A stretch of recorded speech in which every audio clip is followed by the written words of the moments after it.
keabsahan sebuah perjanjian pada pasal 1320 KUH Perdata.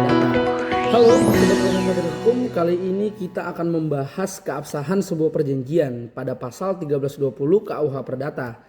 Jadi pertama-tama saya akan jelaskan sedikit bahwa perjanjian itu terdapat pada buku ketiga tentang perikatan, karena lahirnya sebuah perikatan salah satunya berasal dari sebuah perjanjian. Dan di sini saya akan fokus membahas apa saja yang terdapat pada syarat sah tersebut.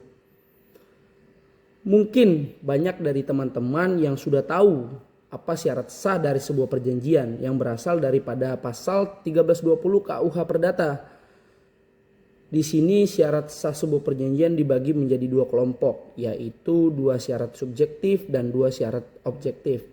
Dua syarat subjektif yang pertama ialah sepakat atau konsensus. Yang kedua ialah kecakapan ataupun kewenangan hukum.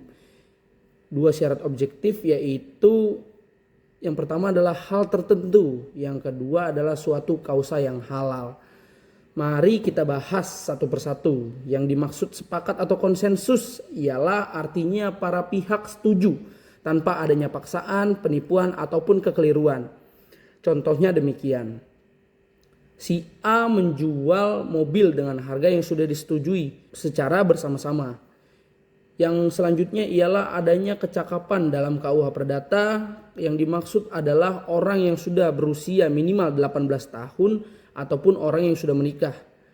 Adapun orang yang berada dalam pengampuan atau gangguan mental dan anak di bawah umur harus diwakili oleh seorang wali ataupun orang tuanya.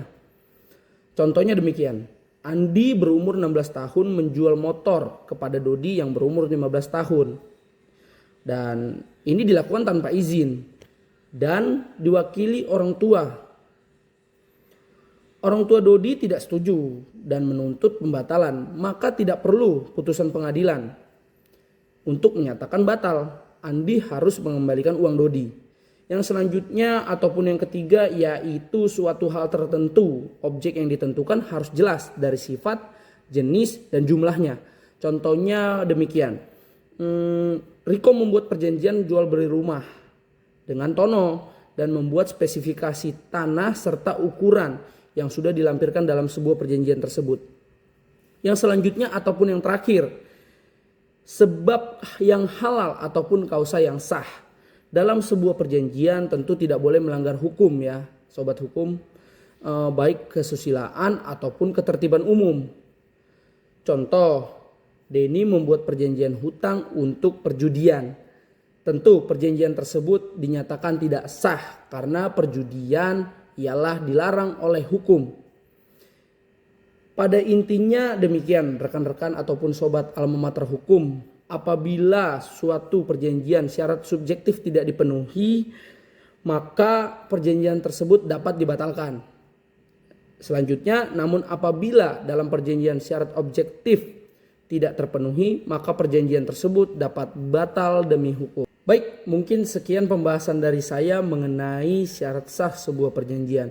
Mungkin dari video ini banyak rekan-rekan ataupun sobat-sobat almamater hukum yang ingin bertanya di kolom komentar. Silahkan lemparkan pertanyaan sobat-sobat sekalian. Dengan demikian saya akhiri. Nantikan konten edukasi almamater hukum lainnya.